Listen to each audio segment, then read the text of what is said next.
Sustain អ្នកទាំងអស់គ្នាស្វាគមន៍មកកាន់ Channel Connect Talks ហើយនៅក្នុងវីដេអូនេះដែរគឺខ្ញុំគិតថាល្អមែនទែនសម្រាប់អ្នកដែលគាត់កំពុងតែរករូបក៏ដូចជា prompt AI ដើម្បី generate រូបអញ្ចឹងឥឡូវនេះគឺខ្ញុំឃើញថារូប AI គឺកំពុងតែមានការ viral ហើយក៏ដូចជាតាម trend ខ្លាំងមែនទែនមិនថាជារូបប្រភេទនេះនិងរូបទាំងអស់នេះទេហើយថាតើបើសិនជាយើងចង់បាន prompt ដើម្បីទៅ generate រូបទាំងអស់ហ្នឹងថាតើយើងគួរតែចូល platform មួយណាហើយយើងបាន prompt ទាំងអស់ហ្នឹងពីណាមកអូខេអញ្ចឹងនៅក្នុងវីដេអូនេះគឺខ្ញុំនឹងប្រាប់អ្នកទាំងអស់គ្នាពីprompt មួយចំនួនដែលយើងអាចធ្វើការ copy ក៏ដូចជាមើល sample ពីខាង social media បានអញ្ចឹងណាអញ្ចឹងឥឡូវនេះគឺខ្ញុំមានកម្មវិធីមួយគឺឈ្មោះថា Twitch ហើយអ្នកទាំងអស់គ្នាអាចធ្វើការ down នៅក្នុង App Store ក៏ដូចជា Play Store បានហើយសម្រាប់កម្មវិធីមួយនេះដែរគឺដូចគ្នាជាមួយនឹងកម្មវិធី IG Facebook Twitter អីផ្សេងៗជាដើមអញ្ចឹងទៅគឺដូចគ្នាទេហើយបើសិនជាអ្នកគ្នាគិតថាអត់ដឹងថាតើយក sample ពីណាបានគឺគ្រាន់តែគេចូលមកកាន់ app មួយហ្នឹងមកហើយខ្ញុំសូមបញ្ជាក់អ្នកទាំងអស់គ្នាដែរអ្នកទាំងអស់គ្នាអាចធ្វើការ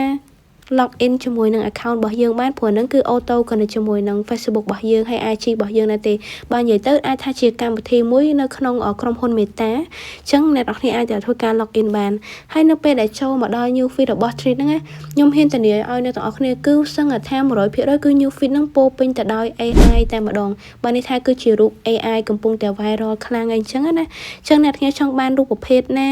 ថៃប្រភេទណាអ្នកគ្នាអាចធ្វើការ scroll ដើម្បីរករូបទាំងអស់ហ្នឹងបានហើយមួយវិញទៀតអ្នកទាំងគ្នាថាតើយើងគួរតែ copy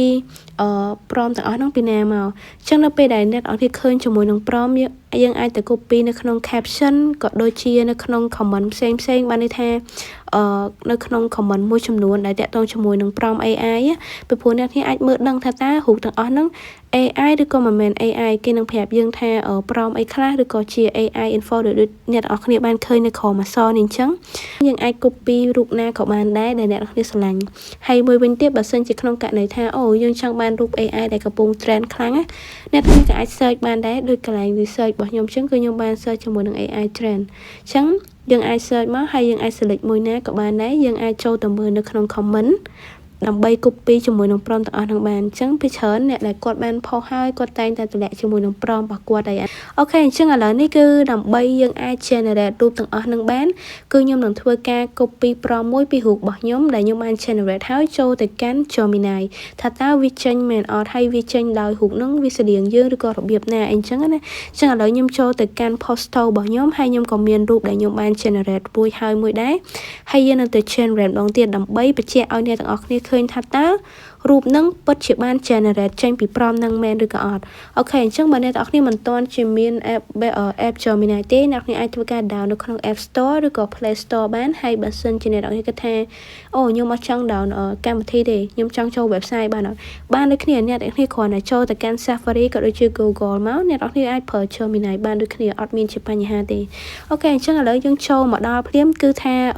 នេះគឺថ្មីទាំងអស់អត់មានបាន generate អីពីមុនទេដោយសារខ្ញុំបាន clear tab នឹងចោលអញ្ចឹងឥឡូវគឺយើងចូលទៅកាន់ជាមួយនឹង tool create image អញ្ចឹងបន្ទាប់មកយើងគ្រាន់តែធ្វើការ pass ជាមួយនឹង prompt ដែលយើងបាន copy មកណាហើយបន្តមកទៀត complete អសោះអ្នកទាំងអស់គ្នាត្រូវតែដាក់ជាមួយនឹង gallery រូបរបស់ខ្លួនឯងបានន័យថាយើងត្រូវតែ selfie មកប៉ុសទៅដើម្បីឲ្យបញ្ជាក់ថារូបនឹងជារូបរបស់យើងផ្នែកខាងឆ្វេងខាងស្ដាំខាងលើឬក៏ខាងក្រោមទេសូមឲ្យអ្នកគ្នាថត selfie នឹងឲ្យច្បាស់ហើយមិនចាំបាច់ edit ក៏បានដែរចាំឲ្យ Gemini គាត់ generate ដល់ខ្លួនឯងទៅអូខេអញ្ចឹងឥឡូវនេះគឺខ្ញុំនឹងធ្វើការយករូបមួយដើម្បីមក ដើម្បីឲ្យដាក់ចុះ Gemini ដើម្បី generate អញ្ចឹងណាអូខេ so ឥឡូវនេះខ្ញុំនឹងធ្វើការរើសយកជាមួយនឹងរូបមួយនេះហើយចាំមើលថាតើរូបនឹងចេញទៅដោយរបៀបណាហើយវាស្តៀងមុខយើងអីឬក៏អត់ប៉ុន្តែដូចខ្ញុំបញ្ជាក់ទៅកាន់អ្នកទាំងអស់គ្នាអញ្ចឹងគួរតែថតរូបមុខរបស់យើងឲ្យពេញបើចាំបាច់ edit ទេទាំងឆ្វេងស្ដាំធ្វើម៉េចឲ្យ clear ឲ្យច្បាស់ទើប AI នឹងវាចាប់មុខយើងបានណាហើយមួយវិញទៀតនៅពេលដែលអ្នកគ្នាចង់generate រូបហ្នឹងសូមបញ្ជាក់មួយដែរថាចូលទៅដល់ Google ចូលទៅដល់កម្មវិធី Gemini សូម connect ជាមួយនឹង account របស់យើងផង account Google ណាបើសិនអ្នកទាំងគ្នាអត់ log in ទេ generate រូបក៏អត់កើតដែរអាហ្នឹងគឺជាអ្វីដែលត្រូវធ្វើអូខេអញ្ចឹងឥឡូវដូចតែអ្នកគ្នាបានឃើញអញ្ចឹងវាខុសពី style ពីមុនបន្តិចអីចឹងទៅប៉ុន្តែវាស្ថិតនៅក្នុងរូបដែលយើងចង់បានថាជារូប style ដែលយើងអង្គុយនៅក្នុងឡានអីអញ្ចឹងណាហើយមួយវិញទៀត បើសិនជាអ្នកចង់ឲ្យវា clean ចង់ឲ្យវាស្អាតជាងហ្នឹងយើងអាចកែបានទៀតបានន័យថាហោឥឡូវយើងចង់ដាក់ setting នៅក្នុង cell U ឬក៏ gray with a supercar ប៉ុន្តែយើងដូរវិញយើងចង់ដាក់ថាអង្គុយនៅក្នុង BMW ឬក៏ Porsche ឬក៏ McLaren អីជាដើមអញ្ចឹងទៅគឺអាចធ្វើបានទៀតអ្នកនរអញ្ចឹងអាស្រ័យទៅលើយើងដាក់ប្រំឲ្យជាមួយនឹងរូបដែលច្បាស់របស់យើងទេឥឡូវហ្នឹងខ្ញុំនឹងធ្វើការទៅយករូបមួយស្លឹកទៀតដើម្បីធ្វើការដាក់នៅក្នុងប្រំដែរព្រោះថាខ្ញុំមានរូបជាប្រំពីរស្លឹកដែរអញ្ចឹងខ្ញុំធ្វើការ check មើលដើម្បីបង្ហាញអ្នកទាំងអស់គ្នាម្ដងទៀតប៉ុន្តែខ្ញុំសូមបញ្ជាក់ដែរអីទេខ្ញុំនឹងធ្វើការតម្លាក់ព្រមជាច្រើននៅក្នុង comment ឲ្យអ្នកទាំងគ្នាអាច copy បានយកទៅ generate លេងអីចឹងណាហើយនៅក្នុងវីដេអូមួយនេះដែរគឺខ្ញុំគ្រាន់តែចង់បញ្ជាក់ក៏ដូចជាបន្ថែមជូនទៅកាន់បងប្អូនទាំងគ្នាដែលគាត់អត់ទាន់បានចេះប្រើឬក៏ដូចជាគាត់អត់ទាន់បានដឹងហើយអត់បានយល់ពីព្រមអីចឹងទៅអញ្ចឹងអាហ្នឹងគឺខ្ញុំគ្រាន់តែចង់ចែករំលែកទៅកាន់អ្នកដែលគាត់បានដឹងទេអូខេហើយមួយវិញទៀតបើសិនអ្នកគ្នាមានព្រមអីថ្មីៗសាកតម្លាក់នៅក្នុង comment បានដូចគ្នាខ្ញុំអាចនឹងយកទៅ generate ថែមទៀតអីចឹងណាហើយក៏ចែកអ្នកគ្នាយើងគាត់បានយកទៅ generate ដែរអូខេចឹងឥឡូវខ្ញុំដាក់រូបមិញតដែរដូចគ្នាព្រោះដោយសារអីមុខយើងគឺមុខតែមួយទេយើងចង់ដាក់រូបយើង generate ម្ដងក៏បានដែរសំខាន់ឲ្យតែមុខ clear ច្បាស់អូខេអញ្ចឹងមួយវិញទៀតចំណុចដែលល្អរបស់ Gemini អ្នកទាំងអស់គ្នានៅពេលដែលអ្នកទាំងអស់គ្នាកំពុង generate ហ្នឹងណាយើងចង់ចេញទៅណាក៏បានដែរចង់ទៅប្រើកម្មវិធីនេះឬក៏ផ្សេងកម្មវិធីអីណាដែលអ្នកទាំងគ្នាគិតថា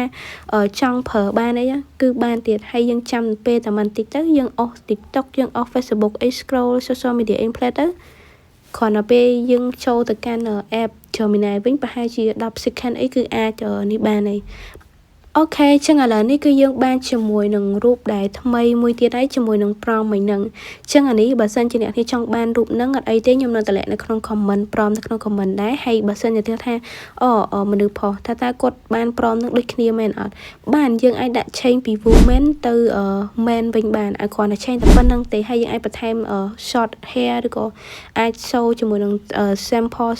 ថា hair យើងចង់បានរបៀបម៉េចអីចឹងណាអូខេអ្នកនាងចឹងសម្រាប់វីដេអូមួយនេះគឺមានតែប៉ុណ្្នឹងទេហើយបើសិនជាអ្នកនាងចង់បានព្រមទាំងអស់ហ្នឹងអាចតម្លាក់ខ្ញុំនឹងតម្លាក់នៅក្នុង comment ហើយបើអ្នកទាំងអស់គ្នាមានព្រមអីផ្សេងអាចតម្លាក់នៅក្នុង comment ដើម្បីឲ្យគ្នាយើងយកទៅប្រើប្រាស់ផ្សេងតទៀតបានដែរសង្ឃឹមថាអ្នកនាងពេញចិត្តនៅវីដេអូមួយនេះកុំភ្លេចជួយចុច subscribe ឲ្យខ្ញុំម្នាក់មួយផងដើម្បីទទួលបានជាមួយនឹង tool ក៏ដូចជាមុខងារផ្សេងតាក់ទងជាមួយនឹង digital បន្ថែមទៀតផងដែរអរគុណបាយបាយ